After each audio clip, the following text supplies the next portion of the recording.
Silakan duduk Bapak Ibu yang terkasih, Shalom. Apa kabarnya hari ini? Luar biasa, karena kita punya Tuhan yang luar biasa. Iya, baik saudara, kita buka bersama langsung Injil Lukas pasal yang ke-15 ya. Injil Lukas 15 mulai ayat yang ke-11. Judulnya perumpamaan tentang anak yang hilang. Saya percaya cerita ini kita semua sudah hafal di luar kepala. Coba saya mau tanya, saudara tahu nggak cerita ini? Apa yang ada di benak saudara tentang cerita ini? Yang pertama, harta. Perebutan harta. Ya, ada yang lain tentang apa di sini? Anak hilang. Ya memang itu judulnya, anak hilang ya. Apalagi maksudnya yang saudara tahu ya? Saudara, ternyata ketika kita membaca Alkitab itu banyak hal yang bisa Tuhan singkapkan. Yang selama ini ternyata saya tuh salah ya berpikir ayat ini hanya tentang ini. Saya pun ketika membaca lagi ini, ada banyak pemahaman dan pewahyuan yang baru yang Tuhan berikan. Ya, walaupun khotbah itu sudah kita khotbahkan, kadang ya Tuhan bukakan sesuatu yang baru ya di hari-hari yang lain sesuai dengan apa yang dibutuhkan oleh jemaat. Ayat yang ke-11, Injil Lukas 15 ayat 11 berkata begini, kita baca bersama 1, 2, 3. Yesus berkata lagi, ada seorang mempunyai 2 anak laki-laki.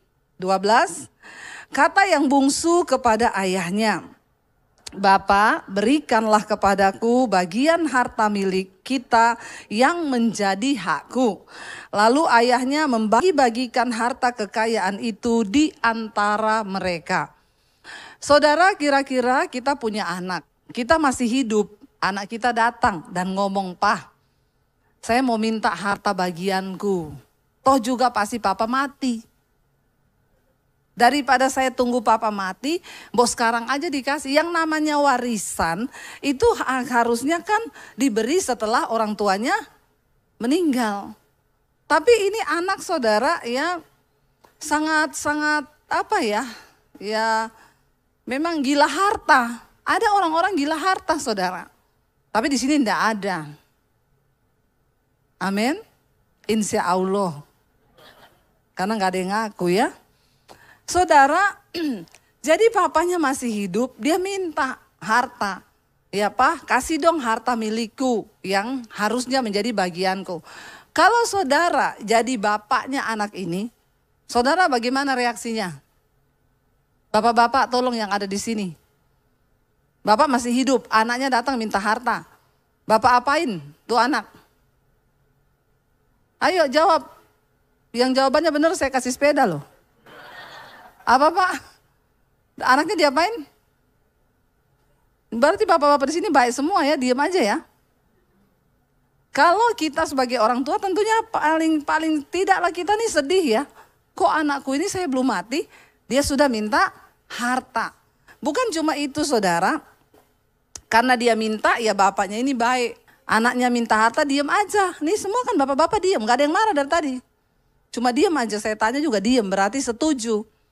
Ya, karena anaknya yang bungsu minta, ya terpaksa bapaknya bagi. Berdua dapat ya. Memang hidup ini serba susah saudara. Orang tua miskin, anak ribut ya. Orang tua kaya juga anak ribut. Ya ada ibu-ibu konseling sama saya, Bu saya tuh bingung Bu. Saya ini kan mau bagi harta saya udah tua.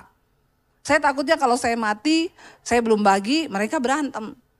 Ya lalu saya kumpulin lah, baru hari pertama kumpul, udah berantem hebat. Saya baru bilang kamu dapat ini, kamu ini, kamu ini, kamu ini. Ribut Bu, gak terima. Ya itu udah ribut.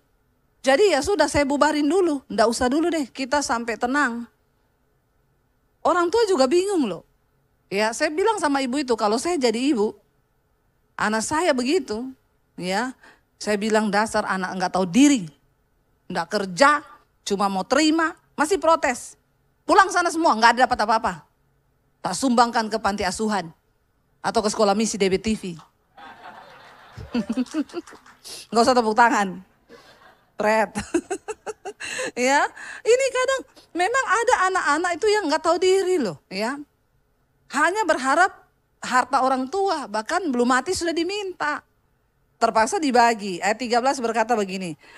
Beberapa hari kemudian dia udah dapat harta kan. Anak bungsu itu menjual semua bagiannya. Lalu dia pergi ke negeri yang jauh. Di sana ia hidup memboroskan harta miliknya itu dengan hidup berfoya-foya. Ya, ini banyak anak-anak muda sekarang ini begini. Pokoknya mereka itu berfoya-foya, menghabiskan uang. Ya, apalagi dengan adanya media sosial sekarang. Banyak orang itu pura-pura kaya. Lebih susah pura-pura kurus daripada pura-pura kaya. Jadi enggak usah pura-pura. Kalau pura-pura kurus itu kita difoto cuma tahan napas. Fotonya agak atas, sudah di-upload kelihatan kurus. Tapi habis itu 5 menit enggak tahan tuh tahan napasnya. Habis itu gendut lagi.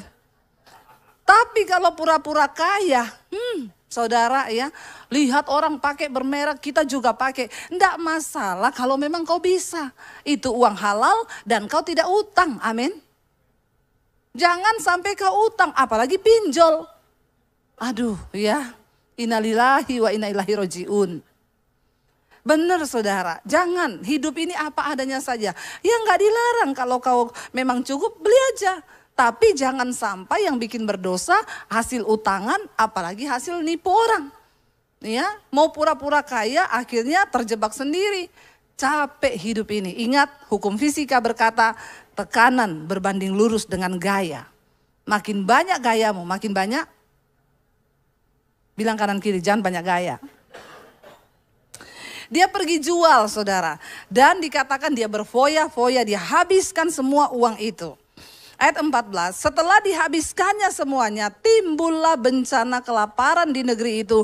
Dan ia pun mulai melarat. Bukan miskin, ini di bawahnya miskin. Melarat, larat, rat-rat. Orang kalau sudah melarat itu di bawahnya miskin. Ya, makan aja susah saudara. Dia tidak tahu ternyata keadaan ini bisa berubah. Tiba-tiba terjadi bahaya bencana kelaparan.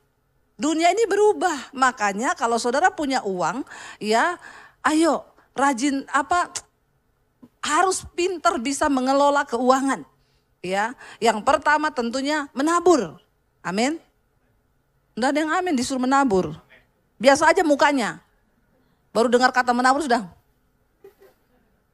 Ya, kunci untuk Anda menuai adalah menabur, ya. Saudara, ini anak enggak pinter mengelola keuangan, ya. Di masa muda dia dapat harta yang dia enggak cari.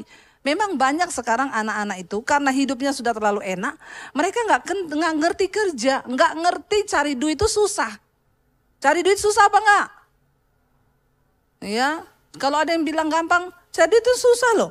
Enggak usah jauh-jauh, coba saudara jalan dari ruangan ini ke sana ke depan, cari duit, dapat enggak? Ya, lihat di jalan ini ada duit enggak ya? Susah cari duit itu. Suami, uangmu dicari istri aja susah, iya enggak? Ibu-ibu yang suka cari duit di rumah? Ya, di lipatan-lipatan kantong suami? Ya, saudara cari uang itu susah, makanya kita harus ajar anak-anak kita itu supaya belajar menghormati dan menghargai uang. Ini anak nggak pernah diajar, makanya begitu dapat sekian langsung habis sekian, dibelanjakan semua. Ya, dikatakan di sana tiba-tiba datang bencana kelaparan dan dia menjadi melarat karena tidak punya persiapan apa-apa. Ya, makanya orang tua bekali anak-anak kita sebab harta itu tidak menjadi jaminan kebahagiaan. Lalu anak ini saudara melarat, ayat 15. Saat dia sudah melarat, baru dikatakan begini ayat 15. Lalu ia pergi dan bekerja pada seorang majikan di negeri itu. Orang itu menyuruhnya ke ladang untuk apa? Menjaga babinya. Setelah melarat baru pikir cari kerja. Ya, jangan sampai seperti itu anak muda sekarang. Tuhan itu beri kau banyak potensi dalam dirimu. Kembangkan itu. Ya, jangan mager hari-hari ini lihat handphone terus setengah hari habiskan waktu lihat handphone nih anak-anak sekarang nih. Ya, nggak mikir masa depan. Kembangkan dirimu, banyak hal dalam dirimu yang bisa digali. Ya, jangan cuma main handphone habiskan waktu, sudah melarat baru pengen cari kerjaan. Dari sekarang mulai mikir. Tapi anak-anak sekarang itu ya baru lulus SMP, SMA, udah party-party, mabok-mabok, baru lulus SMA ini. Dia belum buka mata melihat kehidupan ini. Ya, kau juga jangan sibuk pacaran anak muda, masih SMP udah ganti-ganti pacar, SMA, ya. Makan tuh cinta. Dek, ternyata cinta tidak seindah yang kau bayangkan, Dek. Kau pikir setelah nikah makan cinta kenyang. Anggaplah ini makmu yang lagi marah-marahin kau. Ya, karena makmu di rumah gak bisa marah-marahin kau. Saya yang marahin. Buka mata lebar-lebar, pakai otak dan logika kita yang sudah diberi Tuhan. Berpikir untuk masa depanmu. Kita belajar dari anak ini. Dikasih harta, bukannya investasi kek, beli ruko kek, atau apa kek, malah dihabiskan berfoya-foya. Akhirnya bekerja jadi penjaga babi. Karena gak punya kalian apa-apa. Bisanya cuma jaga babi. Masih untung diterima. Lalu dikatakan di sana apa saudara? Ayat 16. Ia ingin mengisi perutnya ya dengan ampas yang menjadi makanan babi itu.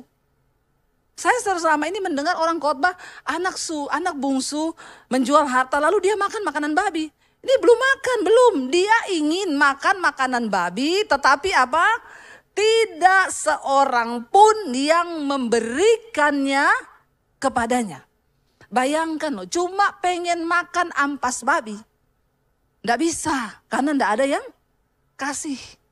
Kasihan nggak nasibnya? Melarat memang, pengen makan makanan babi, nggak bisa. Cuma pengen makan makanan babi, tetap nggak bisa. Lalu saudara dikatakan di sana, akhirnya dia mulai menyadari saudara, ya merenung orang itu. Kalau sudah ada di titik kesulitan hidup, melarat, harusnya banyak-banyak merenung. Apa yang salah ya dengan hidupku? Jangan sebaliknya iri sama orang yang sukses. Belajar dari kisah hidup orang. Renungkan hidupmu, kenapa aku begini? Bertanya kepada Tuhan, apa yang salah dari diriku saudara? Ayat 17 gini, lalu ia apa? Menyadari keadaannya. Saya selama ini mendengarkan khotbah ini, di dalam benak saya selalu anak bungsu ini salah, kurang ngajar, anak yang gini-gini. Tapi ternyata di ayat ini kita lihat, di tengah pergumulan hidup yang berat, ternyata dia merenung dan menyadari keadaannya, sadar. Ya, sadar. Orang itu yang penting sadar aja. Dikatakan di sana, dia berkata begini saudara, katanya, betapa banyaknya orang upahan Bapakku yang berlimpah-limpah makanannya, tetapi aku di sini apa? Mati kelaparan. Dia baru ingat dari kecil dia lihat bapaknya punya banyak pegawai. Tapi pegawainya itu di rumah makan berlimpah-limpah, dikasih makan sama bapaknya. Lah aku di sini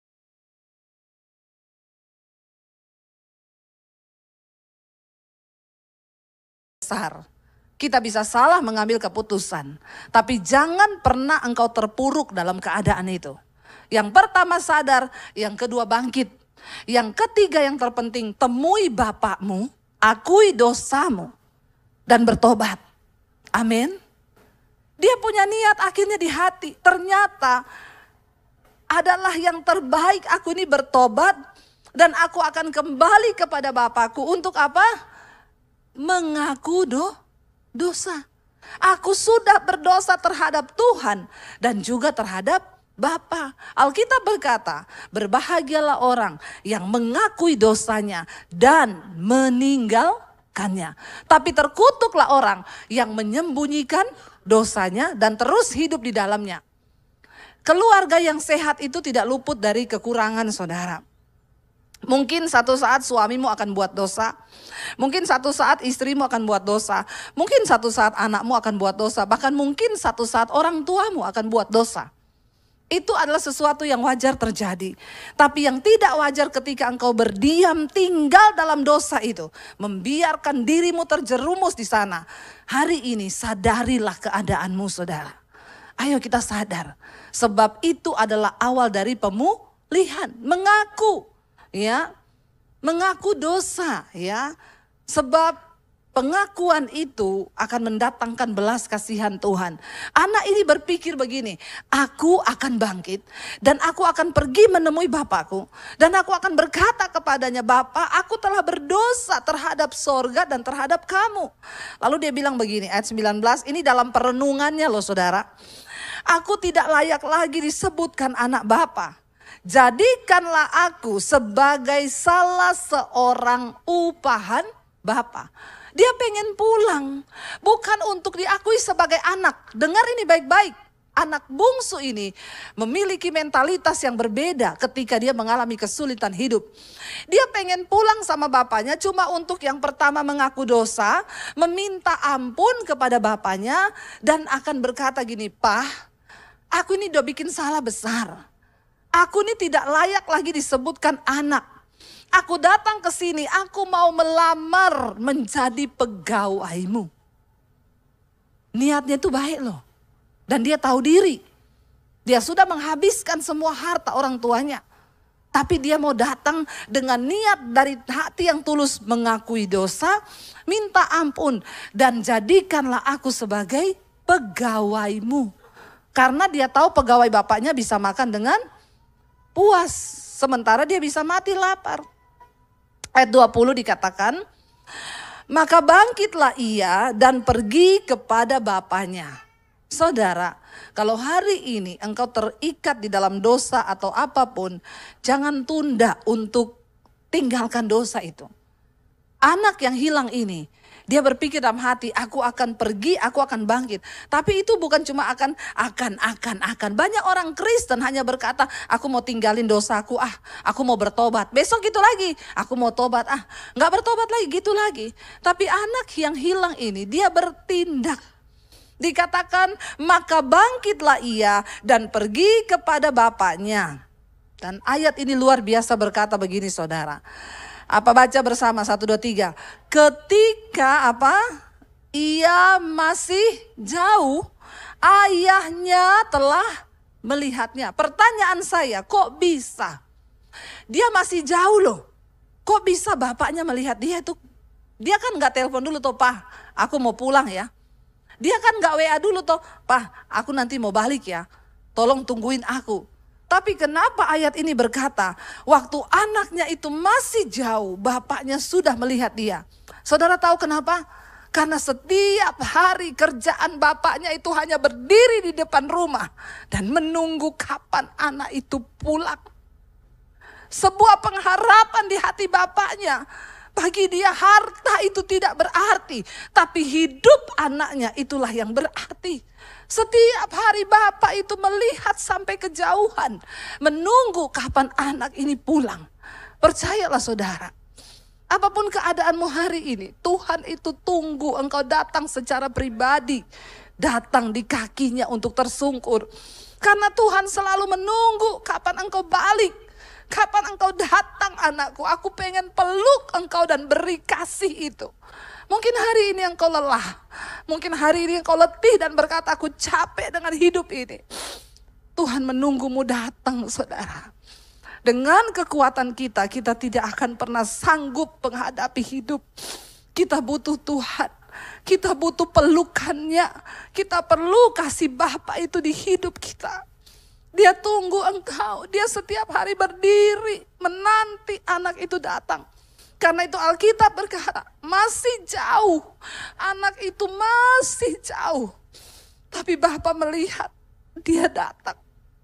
Satu kerinduan Tuhan yang tidak dapat tergantikan dengan uang atau persembahan apapun. Yang terbaik yang bisa kita berikan kepada Tuhan adalah persembahan hidup. Yang kita bawa kepada dia dan berkata, ini aku Tuhan. Aku mau menyenangkan hati Bapa. Dia gak peduli berapa yang sudah dihabiskan oleh anak itu. Tapi dia menunggu dan menunggu. Kapan engkau datang kembali kepada dia. Jangan pergi terlalu jauh. Kembali kepada Tuhan. Dia tunggu engkau balik saudara. Ketika Bapak itu melihat dia masih jauh. Lalu tergeraklah hatinya oleh belas kasihan.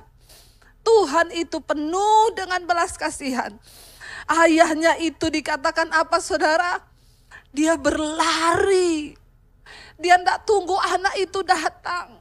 Dia berlari menyambut anak itu. Dia berlari saudara karena belas kasihannya. Dia berlari mendapatkan anak itu. Lalu dia merangkul dan menciumnya. Tidak peduli seberapa besar luka yang dilakukan oleh anak itu kepada bapaknya. Bapaknya merangkul dia saudara. Dia merangkul anak itu dan dia menciumnya. Lalu dia berkata kepada anak itu. Anak itu berkata kepadanya begini. Bapa, aku telah berdosa terhadap sorga dan terhadap engkau Bapa. Dan aku ini tidak layak lagi disebutkan anak Bapa. Tetapi ayah itu berkata kepada hamba-hambanya. Lekaslah bawa kemari jubah yang terbaik. Pakaikanlah itu kepadanya dan kenakanlah cincin pada jarinya dan sepatu pada kakinya. Kenapa saudara? Dan ambillah anak lembu tambun itu, sembelihlah dia dan marilah kita makan dan bersuka cita. Sebab anakku ini telah mati dan menjadi hidup kembali. Ia telah hilang dan didapat kembali. Maka mulailah mereka bersukaria. Dia diberikan jubah yang terbaik. Dipakaikan cincin yang termahal. Kenapa? Karena begitu bapak itu hatinya senang. Karena ada satu anak yang dia tunggu selama ini akhirnya pulang kembali. Gak peduli berapa banyak harta yang sudah dia habiskan. Karena bagi bapaknya memiliki segala-galanya. Dia beri harta itu dia gak pernah kehilangan. Karena uang terus datang lewat usahanya. Tapi dia lebih peduli akan kehidupanmu saudara. Tuhan itu tertarik dan dia tunggu hidupmu yang engkau persembahkan bagi dia. Lalu dia sembelih anak lembu tambun, mereka bersukaria. Karena bapaknya bilang dia harusnya mati. Tapi dia kembali. Itulah kasih Tuhan kepada kita. Saudara, apakah hari ini anakmu berbuat dosa dan engkau tidak bisa mengampuni?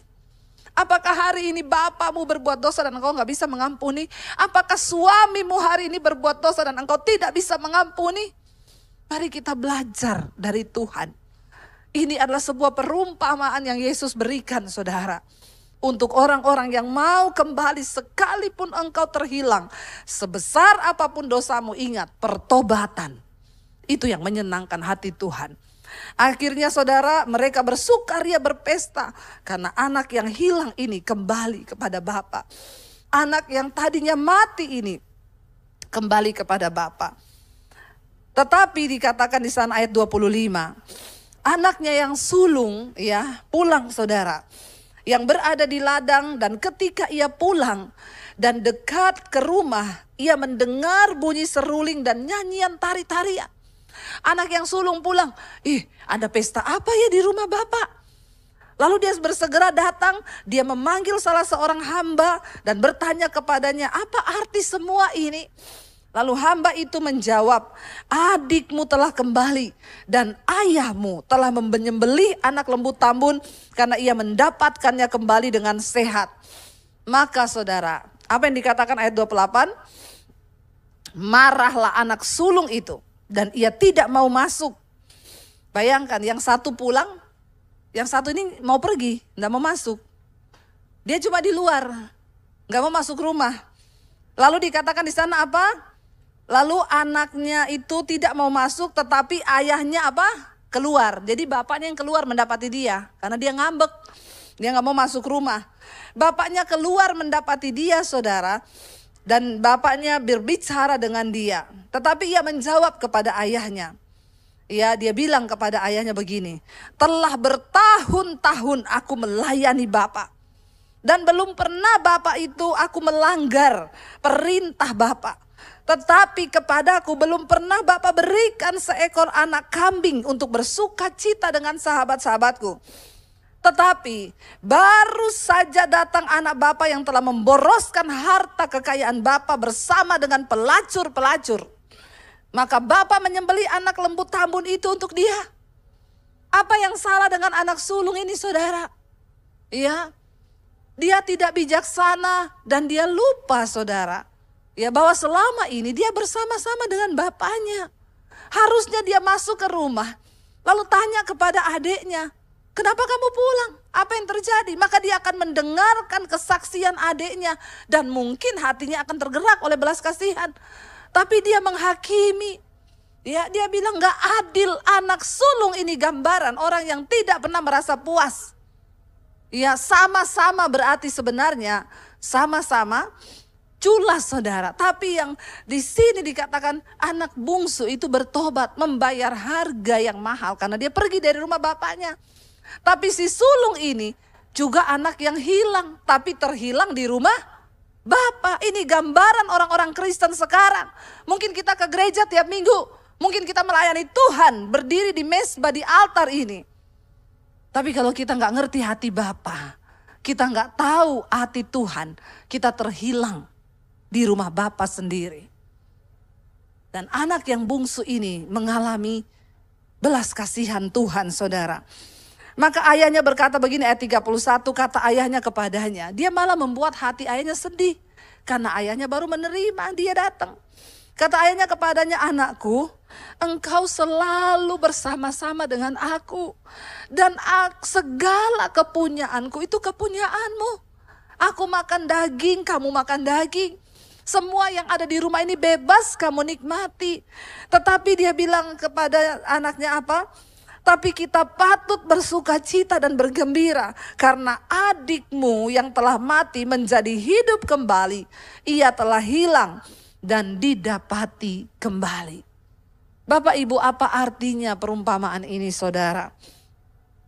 Ada seorang ibu cerita kepada saya, Bu, suami saya mengakui semua dosa-dosanya kepada saya. Karena suami saya bertobat mengalami Tuhan secara pribadi. Lalu dia cerita semua dosanya kepada saya. Dan apa yang terjadi, Bu? Saya kepahitan kepada suami saya. 2 tahun setiap hari saya menangis dan berkata, kenapa dia begitu tega? Saya selama ini menjadi istri yang baik. Saya gak pernah berselingkuh. Saya tidak pernah begini. Tapi kenapa suamiku melakukan ini? Suaminya 2 tahun bertobat. Mengalami perubahan pribadi dengan Tuhan. Yang tadinya pulang tengah malam, sekarang pulang kantor langsung di rumah. Dia setiap hari nonton khotbah di YouTube. Tapi istrinya yang selama ini merasa baik, tidak pernah melanggar. Dalam 2 tahun dia kepahitan dan tidak bisa mengampuni suaminya. Sampai dia dapatkan ayat ini saudara. Dan dia berkata kepada saya, Bu Debbie, aku ini anak sulung yang terhilang di rumah Bapa. Aku di rumah Bapa. Aku merasa selama ini aku hidup benar. Tapi sesungguhnya saya tidak memiliki belas kasihan Tuhan. Saudara, keluarga yang sehat bukan berarti tidak ada proses. Pasti ada kelemahan suamimu. Pasti ada kelemahan istrimu. Pasti anakmu akan berbuat salah satu saat nanti. Mungkin juga orang tuamu akan berbuat salah. Tapi keluarga yang sehat adalah keluarga yang selalu ingin menghidupi firman Tuhan. Dan memperbaiki semua kesalahan itu. Dan memiliki belas kasihan yang dari Tuhan. Hari ini kita belajar. Ayo kita katakan, Tuhan, biar Engkau hadir di keluarga kami. Biar belas kasihan itu ada. Pulihkan hati yang terluka. Pulihkan setiap mereka yang hari-hari ini merasa tidak dipedulikan. Biar Tuhan pulihkan, datang saudara. Karena Bapa menunggu dari jauh. Engkau datang secara pribadi. Makanya saya selalu bilang, tidak usah titip doa sama pendeta. Tuhan tunggu engkau datang. Saya undang para imam musik maju ke depan. Saudara, biar hari ini kita semua sama-sama mau introspeksi diri. Tuhan, apakah kami ini merasa bahwa kami sudah baik, tapi ternyata kami jadi anak sulung yang terhilang di rumah Bapa. Mungkin kami ke gereja, tapi sesungguhnya kami juga terhilang karena kami tidak memahami perasaan Tuhan. Saya berdoa saudara, biar hari ini kita minta kepada Tuhan saudara. Kita mau bilang kepada Tuhan, apa arti hidup kami Tuhan jika Engkau tidak mati bagi setiap kami. Bangkit berdiri bersama di hadapan Tuhan. Yesus, minta C. Yesus. Yesus, apa arti hidupku bila kau tak memberikan nyawamu? Yang terbaik Tuhan, yang terbaik tersedia bagiku. Ku bersyukur atas kasih karuniamu. Katakan dari awal pujian ini, salibmu membuka mata. Salibmu membuka mataku, betapa berharga nilai diriku. Kau tebus semua dosa kami Tuhan, semua dosaku, berikan hidupmu sebagai ganti dosaku. Bukan karena kekuatanku Tuhan, amin. Anugerah yang selamatkanku. Yesus, apa arti hidupku bila kau tak berikan nyawamu? Yang terbaik Tuhan tersedia bagiku.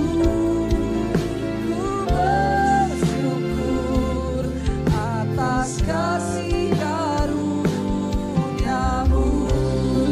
Lebih lagi angkat tanganmu di hadapan Tuhan, saudara, katakan, Yesus, apa arti hidupku bila kau tak berikan nyawamu? Amin. Yang terbaik tersedia bagiku. Ku bersyukur atas kasih-Mu. Yesus, apa arti hidupku bila kau tak berikan nyawamu? Yang terbaik tersedia bagiku. Ku bersyukur atas kasih karuniamu. Biar musik saja, mari kita tutup mata di hadapan Tuhan, saudara. Sampai hari ini Tuhan menunggu engkau datang. Kita harusnya mati karena dosa dan pelanggaran kita, tapi kita dihidupkan kembali oleh belas kasihan Tuhan. Karena itu hari ini saudara, tidak ada satupun yang tidak berdosa. Ampuni keluargamu, ampuni mungkin orang yang menyakiti engkau. Hari ini Tuhan mau pulihkan setiap keadaanmu. Namun seperti anak yang hilang itu berkata, aku akan pulang kepada Bapakku dan mengaku bahwa aku telah berdosa terhadap sorga dan terhadap Bapa. Pengakuan dari mulut kita, niat hati yang mau bertobat, itu yang Tuhan lihat. Bagi Tuhan memulihkan keadaanmu hari ini tidak sulit, saudara. Hanya semudah ketika kita berkata, kami mau bertobat Tuhan. Kami mau tinggalkan segala dosa kami. Kami tidak mau terhilang di rumah Bapa sendiri. Kami mau berjumpa dengan belas kasihan Tuhan. Mari buka hati dan tanganmu, saudara. Tuhan menyinari engkau dengan wajahnya. Tuhan menyertai engkau dengan kemuliaan-Nya. Dia berjalan di depanmu, meratakan setiap jalan. Dia memberkati yang keluar masukmu. Dia memberkati pekerjaanmu. Dia memberkati keluargamu. Dia menyertai kesehatanmu. Dia memberkati keuanganmu. Tuhan berjalan di depanmu. Terimalah kiranya berkat rahmat anugerah dari Allah Bapa, cinta kasih Tuhan Yesus Kristus, penyertaan Allah Roh Kudus yang akan menyertai hidup mulai hari ini, bahkan sampai kali yang kedua Tuhan Yesus datang menjemput kita semua.